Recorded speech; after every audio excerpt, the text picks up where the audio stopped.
আসসালামু আলাইকুম। যাদের বাজেট 40 থেকে 45,000 টাকা, মাঝারি সাইজের ওয়ার্কলোড নিয়ে চিন্তা করছেন যে একটা কাস্টম পিসি বিল্ড করবেন, বাট আপনার প্রেফারেন্সে সবকিছু ওয়ারেন্টি কভারেজ সহ নতুন সব কম্পোনেন্টই আপনি চুজ করতে চান, সেক্ষেত্রে আমাদের এই বিলটা কাজে লাগতে পারে। আজকে আমরা যে বিল্ডটা করেছি এটার অ্যাপ্রক্সিমেটলি এমআরপি 46,000 টাকা। ডেডিকেটেড গ্রাফিক্স কার্ড রয়েছে। এই প্রাইসে হয়তো আমরা DDR5 সিস্টেমে আকপিচ করে যাইতে পারতাম, কিন্তু সেখানে ডেডিকেটেড গ্রাফিক্স কার্ড এবং অনেক কিছুই স্যাক্রিফাইস করতে হতো।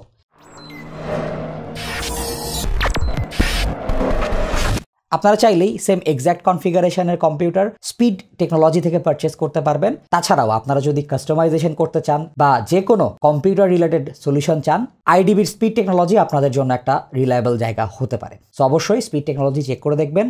ডেসক্রিপশনে আমরা ডিটেলস দিয়ে দেবো।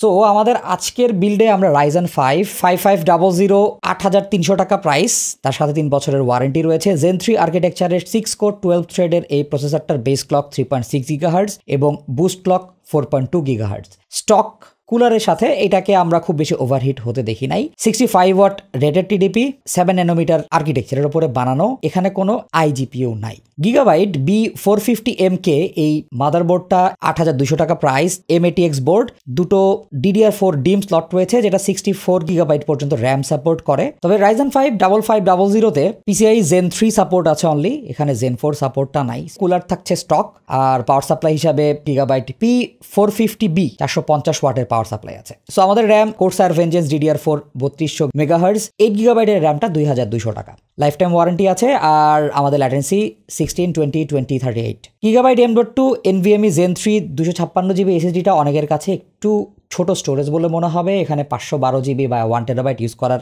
সুযোগ তো অবভিয়াসলি আছে। আর একটু বেটার SSDর দিকে যাইতে পারতাম, সেক্ষেত্রে Corsair অফারিং রয়েছে, কিংস্টন Fury Renegade রয়েছে, যেখানে বাজেটটাও সিগনিফিকেন্টলি বাড়বে। এর লো প্রোফাইল এই জিপিইউটা নিয়ে হালকা পাতলা কথা আমাদেরকে বলতেই হবে। Sparkle Genie Intel Arc 386 GB এর ডেডিকেটেড গ্রাফিক্স কার্ডটা দেখতেই পাচ্ছেন ছোট্ট। এখানে 6 GB DDR6 VRAM সাপোর্ট রয়েছে, যেটা 96 বিট মেমোরি বাস সাপোর্ট করে। 8টা RT কোর এবং 128টা টেনসর কোর রয়েছে। তাছাড়া 128টা এক্সিকিউশন ইউনিট, 1024টা শেডার ইউনিট, HDMI 2.1 একটা, দুটো DP পোর্ট এবং এটার rated TDP 75 watt. Casing extreme S270B, এটা M-ATX কেসিং। এখানে আমরা বিল্ট ইন 3টা ARGB ফ্যান পাচ্ছি, টেম্পার গ্লাস সামনে এবং পেছনে, এবং বাকি কনস্ট্রাকশন স্টিলের। M-ATX এবং ITX বোর্ড সাপোর্ট করবে। 160 মিলিমিটার পর্যন্ত PSU সাপোর্ট করবে।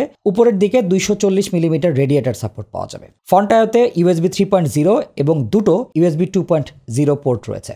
এই কেসিংটার মধ্যে আমাদের বিল্ড করতে তেমন কোনো প্রবলেম হয় নাই, কারণ কেসিংটার পেছনে পর্যাপ্ত পরিমাণে জায়গা রয়েছে কেবল ম্যানেজ করার জন্য। নিচে এবং উপরে দুটো দুটো করে আরো 4টা ফ্যান মাউন্ট করার সুযোগ আছে। কেসিংটার উপরে এবং নিচে ম্যাগনেটিক মেশ ফিল্টার রয়েছে, সো এখানে আসলে ময়লার আনাগোনা কম্পারেটিভলি কম থাকবে অন্যান্য বাজেট ফ্রেন্ডলি কেসিং এর থেকে। সিনথেটিক বেঞ্চমার্ক এবং অন্যান্য নাম্বারগুলো আপনাদেরকে একটু জানাই দিই। অ্যাম্বিয়েন্ট টেম্পারেচার 28 ডিগ্রি ছিল। সিপিইউ আইডল মোডে 50 ডিগ্রি মতো হিট করেছে, জিপিইউ আইডল মোডে 40 ডিগ্রি ছিল। জিপিইউ ড্রাইভার আমরা লেটেস্টটা ইউজ করেছি, যেটা May 31 হিট করেছে। সবগুলো গেমই নেটিভ রেজুলেশনে প্লে করা হয়েছে, আপস্কেলিং বাদ দিয়ে। 3D Mark টাইমস পায়ে 1440p-তে আমরা স্কোর দেখেছি 4169, যেখানে জিপিইউর ম্যাক্স টেম্পারেচার ছিল 63 এবং জিপিইউ পাওয়ার ড্র করেছে 43 ওয়াট। Geekbench 6 এর সিপিইউ স্কোর ছিল সিঙ্গেল কোরে 1877, মাল্টি কোরে 5916। Geekbench 6 এর জিপিইউ স্কোর ছিল 40,077। Geekbench AI এর GPU direct ML single precision score করেছে 5962, হাফ প্রিসিশনে স্কোর করেছে 6347, কোয়ান্টাইজডে স্কোর করেছে 4367। ক্রিস্টাল ডিস্ক মার্কে গিগাবাইটের NVMe SSDটা সিকোয়েন্সিয়াল রিড দেখিয়েছে 1650 MB/s এবং রাইট দেখিয়েছে 1070 MB/s।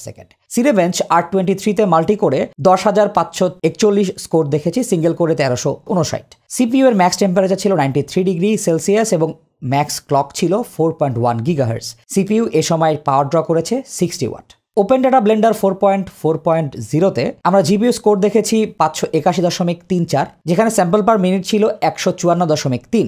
সিপিইউ স্কোর করেছে 130.60, স্যাম্পল পার মিনিট ছিল 31.2। ইউনিজিনি সুপার পজিশনে 1080p মিডিয়াম সেটিংয়ে আমরা স্কোর দেখেছি 6286। মিনিমাম FPS ছিল 39.6, ম্যাক্সিমাম ছিল 57.9, এভারেজ ছিল 47। পিউজেট বেঞ্চে প্রিমিয়ার প্রো 3100 স্কোর করেছে। এটা আমাদের টেস্টিংয়ে অনেকটাই লো। এখানে আসলে প্রিমিয়ার প্রো খুব আহামরি পারফরমেন্স পাওয়া যাবে এরকম কোনো কারণ নাই। এখানে আমরা চাইলেই 1080p শর্ট ফরম্যাটের কন্টেন্ট এডিট করতে পারবো, মানে ভার্টিক্যাল কন্টেন্টগুলো। ফুল ফরম্যাটের কন্টেন্ট এডিট করতে গেলে অবভিয়াসলি এটা ল্যাগ করবে, একটু ধৈর্য নিয়ে কাজ করতে হবে। অনেক ক্ষেত্রে দেখা যেতে পারে ক্র্যাশ করছে।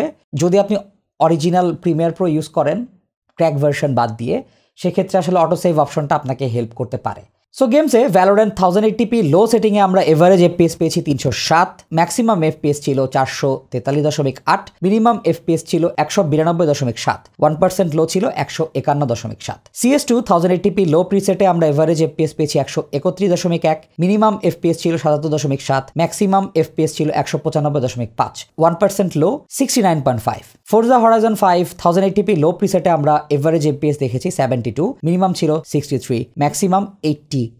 ঘোস্ট অফ সুশিমা 1080p লো প্রিসেটে আমরা এভারেজ FPS দেখেছি 35, ম্যাক্সিমাম 46.1, মিনিমাম 28.1, 1% লো 25.8।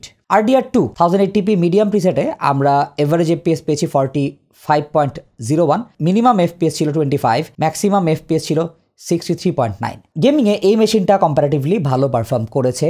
মিড থেকে ট্রিপল টাইটেলগুলোও লো প্রিসেটে 30-35 FPS এর আশপাশে খেয়াল করেছি। সো এই মেশিনটা খুবই এফিশিয়েন্ট, অনেক কম পাওয়ার কনজাম করে, খুবই কম হিট প্রডিউস করে। এখানে আসলে অনেক কম্পোনেন্টই সুইচ করে অন্য জিনিসপত্র নেওয়ার সুযোগ আছে। সেক্ষেত্রে আমি ফার্স্টেই চেঞ্জ করতাম এটার স্টোরেজটা। এটা হয়তো আমরা 512তে যাইতে পারতাম, তাহলে আরেকটু বেশি হেডরুম পাওয়া যেত।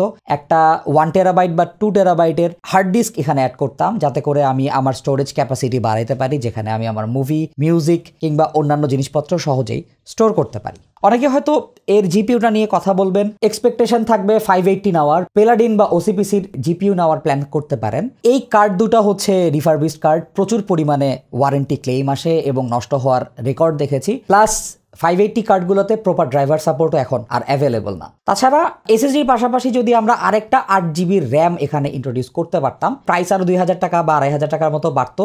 আপনারা 50,000 টাকার প্রাইস ব্র্যাকেটে নিজের জন্য কোন বিল্ড রেডি করতেন, কি স্পেক থাকতো, আমাদেরকে কমেন্ট সেকশনে জানাতে পারেন। তাছাড়া আপনাদের যে কোনো কোয়েশ্চেন আমাদেরকে জানাবেন, আপনাদের কোয়েশ্চেনগুলোর প্রপার অ্যান্সার দেওয়ার চেষ্টা করব। আমাদের ফেসবুক গ্রুপ এবং ফেসবুক পেজ জয়েন করবেন। দেখা হবে নতুন কোনো ভিডিওতে। সে পর্যন্ত সবাই ভালো থাকুন, সুস্থ থাকুন। আসসালামু আলাইকুম।